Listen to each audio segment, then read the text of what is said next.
Hey, I'm Senior Ryan Murphy, and come with us on our mission trip to Ireland. We began our journey by exploring the legacy of the Christian Brothers and the rich Irish heritage that Iona was founded on. A key part of our experience was learning about Blessed Edmund Rice, who gave up everything to follow Christ and serve others. His mission continues today. We are the next generation of Christian brothers, about the next Edmund Rices, who we're supposed to help bring education to the marginalized, the poor, the people who deserve it the most, but who often don't get it. Our travels took us across Ireland, walking in Edmund Rice's footsteps, visiting the places he lived and served. But this journey wasn't just about history. It was about answering our own call to action.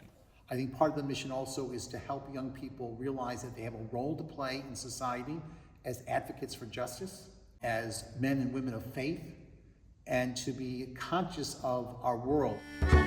Service was at the heart of our mission. In soup kitchens and shelters, we worked together to support those experiencing homelessness. Just being able to see the smiles from these people, and these people were so grateful just for a conversation or just a moment to talk with them.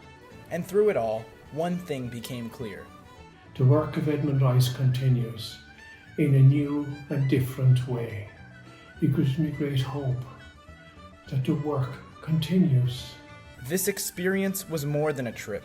It was a testament to Iona's mission of learning, service, and justice, carrying forward the legacy of Edmund Rice today.